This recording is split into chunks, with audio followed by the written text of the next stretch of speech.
America Meditating Radio Show. We collect wisdom, inspire each other, and empower hearts on demand 24/7. Hi everyone, I'm Sister Jenna, host of the syndicated America Meditating Radio. We bridge divides, we seek deeper meaning, and we answer life's most compelling questions from experts around the world. Because in a world of uncertainty and division within and out, we will need answers right here, right now. Join me and guests on America Meditating Radio, a show for everyone to learn more about this amazing thing called life.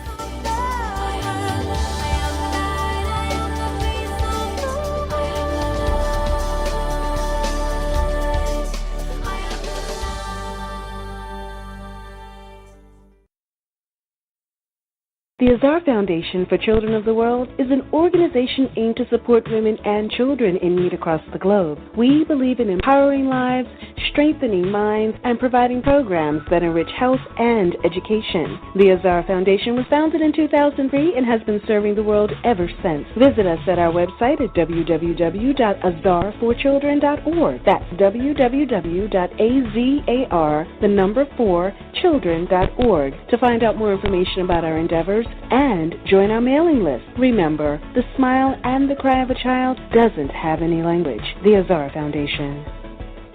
Do you like to meditate? Have you tried to meditate? Have you struggled with meditation? Why don't you visit one of the Brahma Kumaris Meditation Center? Visit brahmakumaris.org. Are you in need of a tech service company that's going to deliver the best solutions for your business? Then Attonica is your solutions headquarters. Here we specialize in your individual needs to make sure your business shines. For more information, please call 301-417-0070 or visit us at our website at attronica.net. Attronica, where we deliver for you. Are you stressed, frustrated, or annoyed at work? You don't have to be.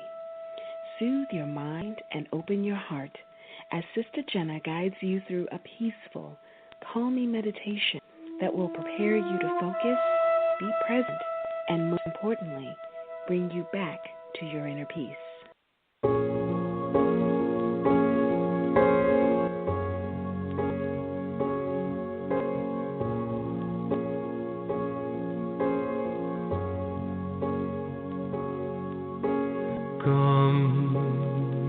Take a ride with me to paradise. Heaven's in your heart beating inside. You're alive, the great divine, older than time. You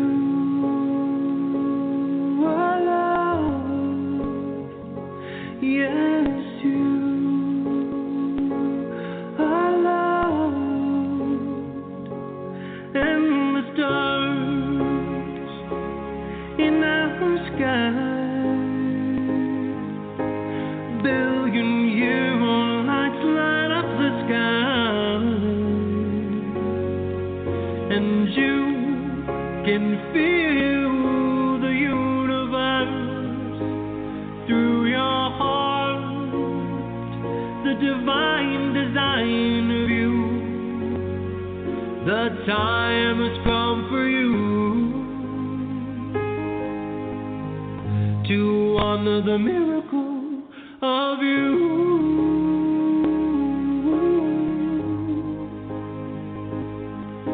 And you are so beautiful, the way your body moves and holds it all. Your heart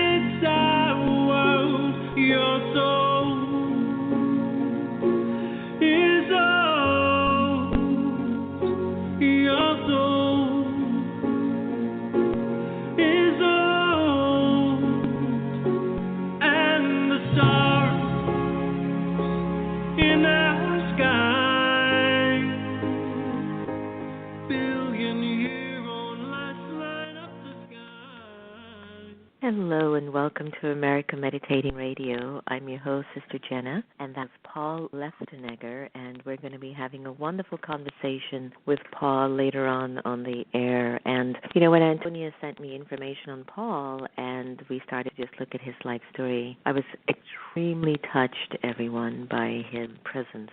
So stay tuned as we get Paul on there in just a bit. We are leading up to Meditate the Vote. I want everyone to have this as their mantra up until November 8th, until we go to the voting booths. And again, we're not taking any sides in terms of the political parties. I am completely in service to all, and I'm just looking at how can we actually elevate this conversation and bring more inclusivity and more connectivity and more sense of purpose. I always think about what would the world be like if everyone actually used their God-given talents and resources collectively, especially at this time where we have the support of technology, we have the support of been there, done that, we have the support of coming through perhaps maybe within the last 50 years, two very contrasting worlds, one where we were still almost on foot to some extent, put aside horse and the Ford vehicles that were invented, to being to get into a part where we are able to drive cars now that don't even need gasoline, to now preparing in 2017 to start have cars that can actually fly, and they're planning to launch those. So when we talk about Meditate the Vote, which is an initiative that the America Meditating Radio has launched with a bunch of friends from around the country, I'm asking you to look inside of yourself and to think deeply and to explore certain interest questions such as, are you really powerful? Do you consider yourself powerful enough to initiate change? And when you change something, do you also have the power to sustain that change? Another question is, what do you value the most about the country? What do you really value the most about America, and in what way do your own value systems support that?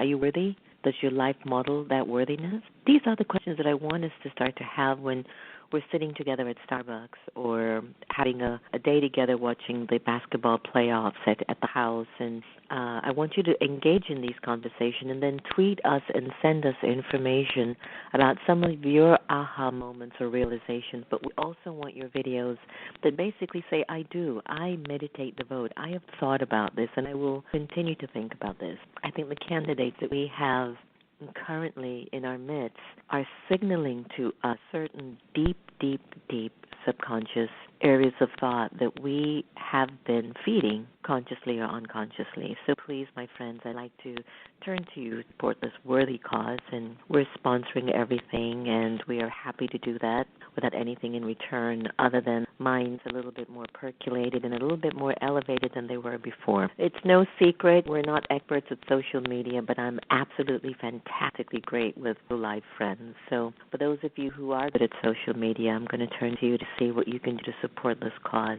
We are here to love each other the same, and as challenging as that might be, still gives us an opportunity to be able to stay the chart course and to learn more about who we are and what we are. So as you all know, Little Happy is our mascot in the studio, and we all just came back from a golfing trip on Fisher Island, and she still wants to be hanging out with me in the studio, acting like she's running on the beach, and we're not going to have that today.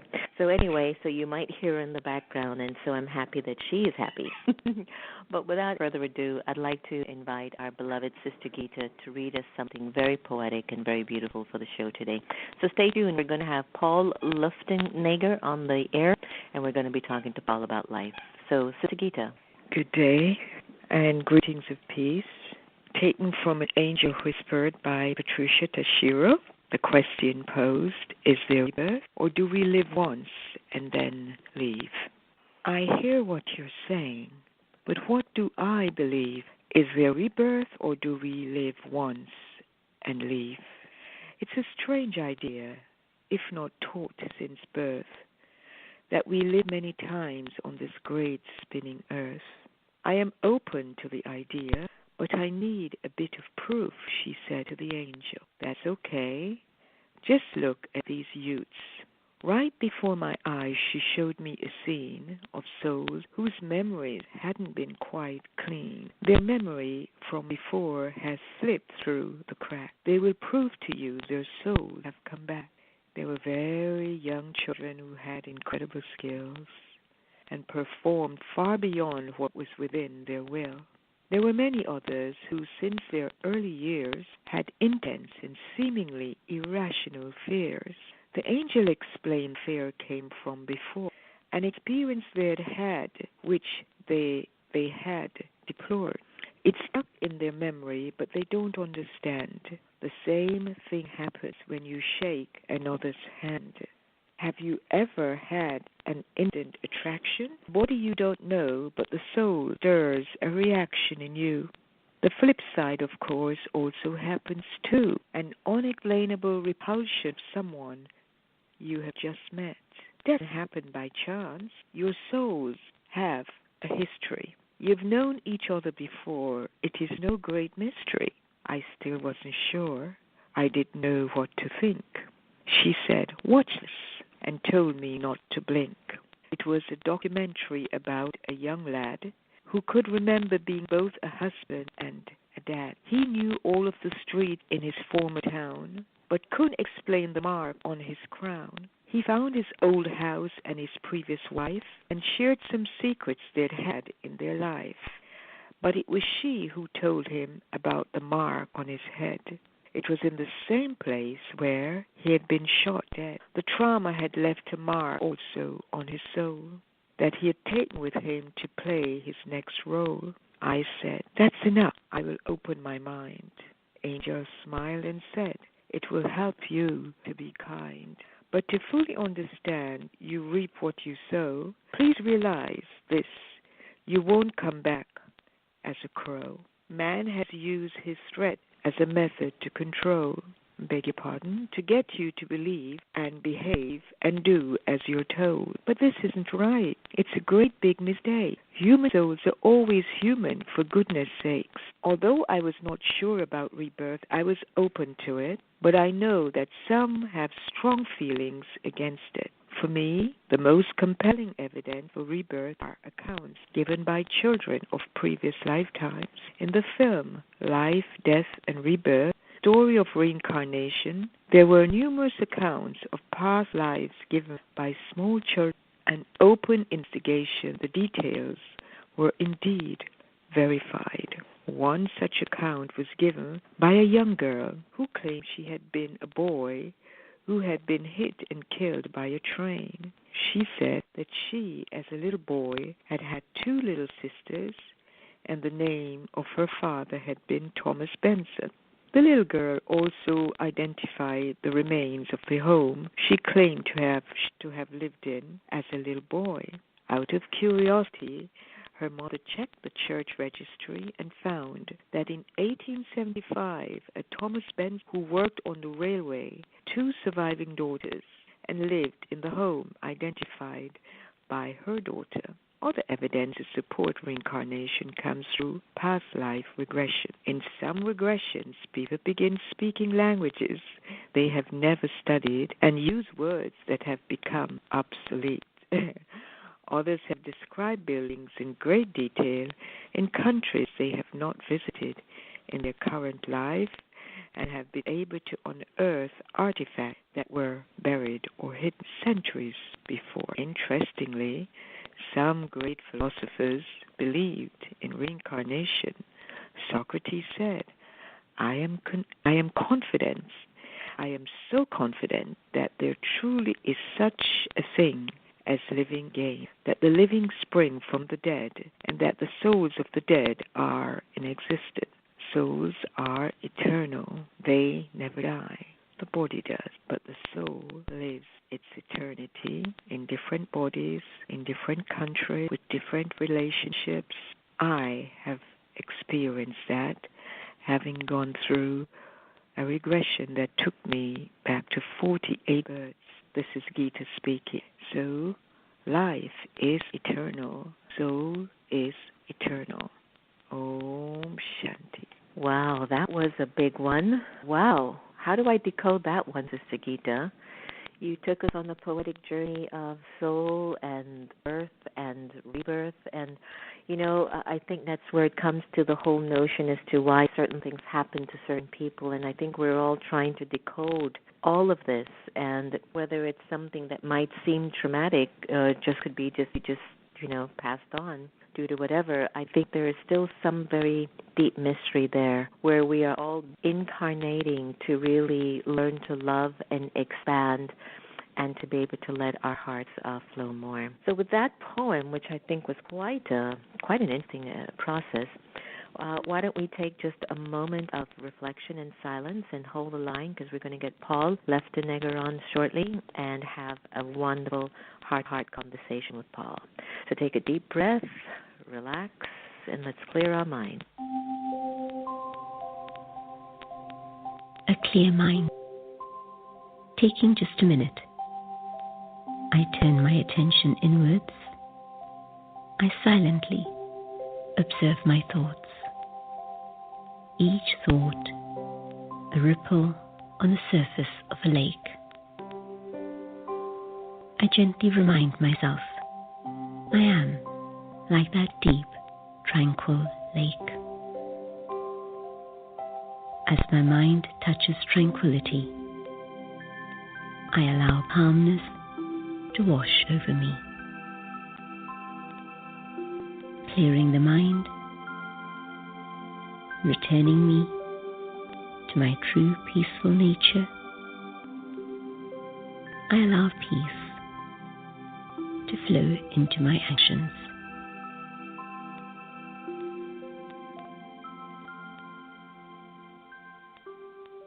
Welcome back. That was from the Just a Minute Meditation CD by Sister Jenty and was Clearing Mind. The American Meditating Radio is happy to welcome Paul Luftenegger, who is an international multi-award-winning singer and songwriter. Paul writes music to inspire and promote global love and kindness from within. He's a leader in his new genre of music that he calls conscious healing music to empower the listener's heart and soul to thrive more towards self-love. Paul dedicated his entire album, Love Expanding Love, to our friend Oprah Winfrey, an own television network, as a way to thank Oprah and her team for their contribution to our world, creating conscious television that caters to the heart and soul opening within. Paul is a guest speaker and volunteer contributor with the Canadian Mental Health Association and has been honored by the Premier of Ontario, Canada, for his work with suicide awareness. Today we're honored to welcome Paul to the American Meditating Radio. Paul, welcome to the American Meditating Radio. Hi, Sister Jenna, and hi, everyone listening. Yes, I know that was quite an interesting intro, and I'm so glad that you're doing the work that you're doing in that particular area, because it is so needed now more than ever before. Wouldn't you agree? 100%, absolutely, and it's an honor. I listened to your songs the other day, and I got a little bit teary-eyed. Why is that? Well, you know and I know that we're all healing. There's no one here that isn't, I don't think. I think we've all come here to heal and to work together to do that. So my music is really to open up the heart within, and it's the intention of everything that I do. So that's probably why, and it's common. So I think it's great to release. It is true. It is true. Your focus is a lot on global love. And, sometimes we talk about fixing the world or expanding, cures for the world, but it starts with ourselves. When we look at global love and self-worth, what does Paul understand that to be for himself? Well, I have learned in my life that we all have fears. What happened for me is that I didn't realize how paralyzing my fear was to me, and my life changed in a moment, and everything changed. So for me, I really awoke in a moment the day that my father passed away by suicide. And what happened for me is I realized that if I wanted to have a life that was, whole again after being broken open, I needed to heal myself. And I learned as I healed myself, I became my highest self in manifest, but more and more and more each day. And music was my catalyst. And I was in music when I was a child, and I realized from healing the wounded child that really was scared within me, I realized something very profound, and it was that I kind of was blind, and then I had seen kind of my life, and I did a review on my life, a life review, and I realized in order to help the world, I had to be my highest self and manifest, which is all loving, as best I could. And it doesn't mean that we're perfect at that when we trip on fear, just recentering each day with a spiritual practice. And for me, that's music, and that's where I find God personally. And I decided to start sharing that with the world. Beautiful and timely too, because I think that we're here to heal because there's a long story. There's a lot of stories sitting inside of our beings, and it all ends up in love. Like it all is supposed to morph into love, and the more we can offer love to the body, love to mind, love in relationships, love in nature, I think we're going to settle whatever inner debt that is sitting there in the subconscious. Your international record called Love Expanding Love was funded by your fans through a Kickstarter campaign. It's garnered a lot of praise and interest in some of the most major hearts in our world, which includes even Oprah Winfrey in the New York Times bestseller. That must have been a very moving experience for you. What was that like for you? Well, I have to say I had, it's interesting when the universe starts communicating with you and you're conscious of it, because, it's very obvious once you kind of wake up to that energy, that vibration. And what's interesting is someone had contacted me. I really didn't have enough money to do this album at that time. And someone had contacted me really and said to me, you should do a Kickstarter. And I think part of the thing that I realize now is that when the universe communicates with us, we have to listen. So I did. And I was very scared kind of asking for money, to be quite frank. And I just kind of decided, well, you know what, I trust the universe, and I'm just going to surrender to that statement that was given to me about that I should do a Kickstarter. And what's so interesting is within really a matter of just a few days, I had all of the money that I needed to do that album. And it taught me something that I needed to learn, and it was to trust in the process of the universe and how it works. And that's, when that happened, then I went into the studio, recorded it. And what's so interesting is that when people get involved with something, they also are a part of the creation energy of it, so they share it. And we become a community. And music, which I didn't really realize, brings people together. And it's a community. And I've created this community and co-created this community with people all around the world. And people have become friends because of music. And, when we hold hands with love, we kind of open an opportunity of love expanding. So the name of it even is why I felt very drawn to call it Love Expanding Love, because we do become that as our highest self. I love that. I love that very much, because it's very clear that that's what we're looking to amplify in the world is more of the remembrance, and not only the remembrance, but the experience of what it's like to live a love-filled existence at this time.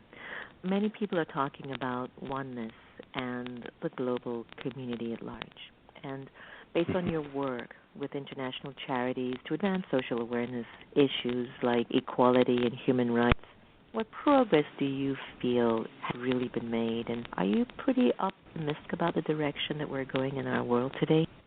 I am so optimistic. There's always the silver lining, and what I realize is that the universe is a genius, and I think and feel very deeply that we need to honor the genius within ourselves. We are the ones we've been waiting for. I believe that very much. And the world when I was a child, it was very different than today, but I know that we've made huge leaps forward, really just even communicating with one another around the world. And what I realized is intention. When you set an intention with love and you expand that every day with your spiritual practice in your life, and for you with meditation, with me with meditation, with reflection and contemplation, with the heart space, what's very interesting is that we actually really leap forward very fast. And we become really the creators that are creating the new world, which is loving. And we just have to realize the power of intention and that potential energy. And I know in my music it has taught me this. I didn't know this once upon a time. And now that I know it, it's like you can't change back once you realize actually how easy it is to expand love once you just make the choice of that intention, of the mind, actually. And that's through love, and that's through that spiritual practice every day that you kind of take a moment for yourself to love yourself so that your cup can fill up and overflow into the world and the life that you're creating and co-creating. So I have every hope of this world, and I know that this world's getting better every day. We're all healing and then healing the world.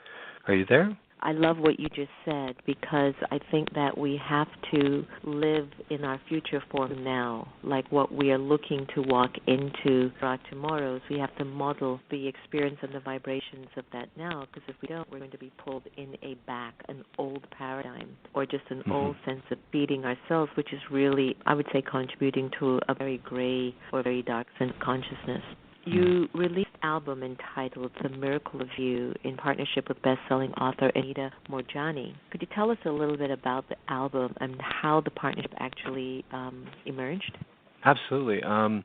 So The Miracle of You is it's my fifth album, and what happened for me is Anita Moorjani was coming actually to my hometown of London, Ontario, and at the time I was actually living in London, England, which is kind of ironic.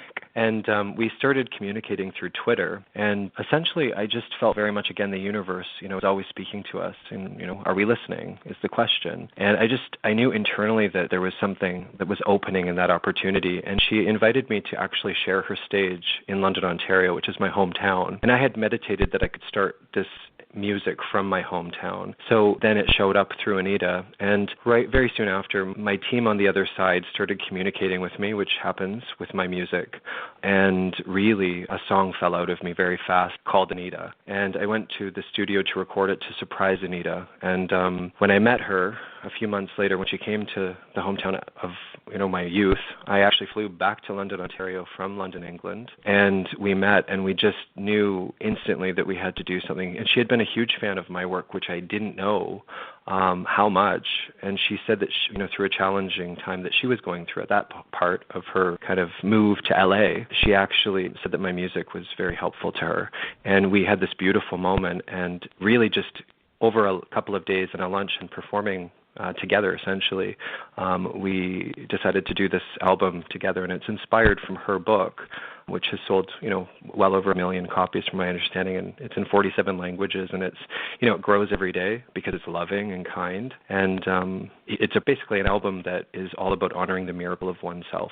Paul, how are you today? What's at the top of Paul's realization list of late? Well, I can tell you, I've had a really, really intense, I know I listened to an interview of yours, and you've had some intense energy, and there's been some intense energies these last little few weeks, I would say. Actually, last week, I went to a funeral for myself, basically for a friend of mine, and I went by myself, and I've never been to a funeral on my own. And the same day, actually, that I've never had this where two people passed away on the same day. And one was actually a fan of mine who had purchased, I think, quite a stack of albums of This Miracle of You, and she had passed away while her order was in process. So I had this very odd week where two people passed away, one of which was someone that had ordered my music.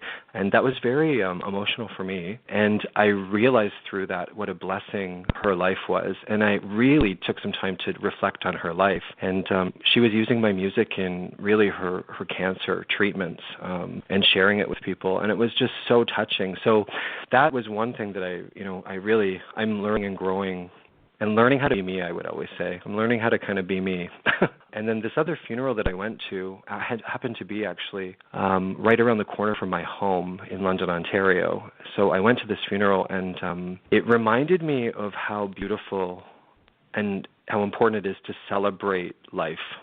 And it reminded me of when my father passed away that I really, suicide is a very sad space to be in and to heal from. It's very intense. It's a trauma. But the thing that's interesting that I've realized over the past 5 years in my own healing and doing what I do, I also realized that we must celebrate life. And when someone passes away, we celebrate their whole life, not how they died. And I really felt that energy kind of resurface and almost graduated, I felt, from the healing space that I had really had to go through to become who I am. So to answer your question, that's kind of what I've been going through personally. And, that spiritual practice, I sing every day to center myself, and that's where I sit with God as close as I can. And it's where I find that solace, and it's through music for me. That's so beautiful. I know it's always quite an interesting experience to travel through transitions of very close people, or even people who are close to us that have had a transition. Kind of never know what to say, and yet it's the inevitable.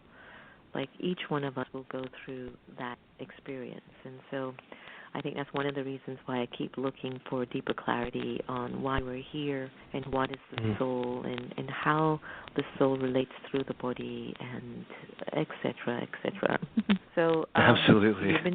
You've been doing some really great stuff in addition to music. You are participating in an arts program within the public school system.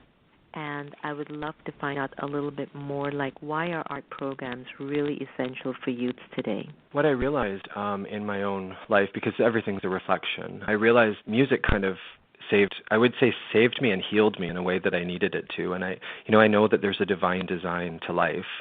For me, music and expression and creation is so important because we have to realize that we are creators, I think, ultimately. And music for me and arts and, those sorts of expressions of the heart, art and heart are, the same word is in the heart, art. And I really feel that when you heal, you actually have to open your heart in order to have that healing creation energy. And I think in school today, with the media coupled with the technology for kids, I personally feel very much that part of my mission is to remind the world that children need to have an outlet to create. And, our world is very good at technology, kind of making the mind busy, but actually making something and creating something reminds us that we are creators, which is why I think it's important to really, really make sure that we take care of those programs in our schools so that children have the outlet to be creators and to remind children that they can create and that it's an internal process and that within space comes to life through creation. So I think that that's why, for me, art is so important and to keep it very healthy in schools. And there's always the risk, you always hear the news and media saying they're trying to cut the arts. And quite frankly, they should be funding them more. Yeah, for sure. And I think that what you're on is something very important. We are definitely observing the youth of today, wondering what are their social skills like, how are they really relating? And through art, definitely, I think we tend to find the beauty in the soul. I remembered, I don't know where I heard it all, but I think that if there was a saying that was, if there isn't art, there wouldn't be any beauty, something like that. But I remember how profound it was, and it's true that if we begin to move away from being a little bit more artistic in terms of these areas, I'm not quite sure what beauty would be left on the planet. Paul, you are a beautiful contribution to our humanity, and our continued best wishes and pure feelings for all the good that you're doing in the world. And call us if you're ever in D.C. coming through and do a presentation at the museum, because I do nothing more than love to have you there. I would so love to have you here. I would love to meet you, and I know that I will. I know I will give you a hug one day. I feel it in my heart. Oh, beautiful, beautiful. And I'm a hugging sister.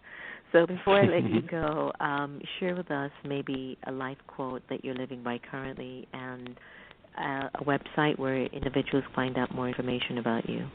Absolutely.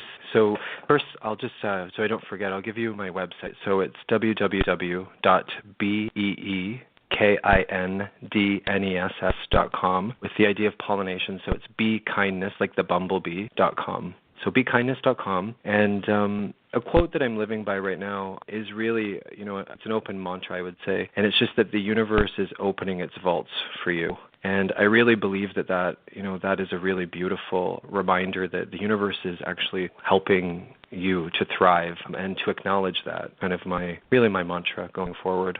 It's so beautiful. Paul, thank you so much for joining us on the air today. And do come back if you've got anything that's really incredible that you'd like to share with the community. Oh, thank you so much. Thank you so much for having me. I absolutely love you, Sister Jenna. Me too. Take good care. All the best. You too. Bye-bye. So we should use our lives to heal. I mean, whatever it might be, our karmic unfolding, there's a choice. We can lay down as a victim and accept that it shouldn't have happened and this is how it should have been and why did my life turn out. And yes, it was traumatizing, and yes, it was brutal, and yes, it was unfortunate.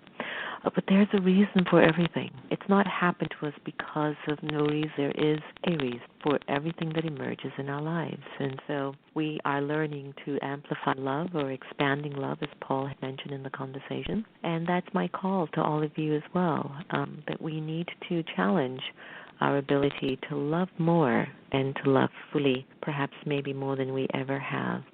Hope you've enjoyed our conversation today. Remember, no one can take away your happiness unless you give them permission, and we are here to love each other the same. So let's do that. I'm going to end today's show with one of the songs by Paul, which is called My Heart. So hopefully you'll be able to support this wonderful young man's work in our world. Take care, everyone.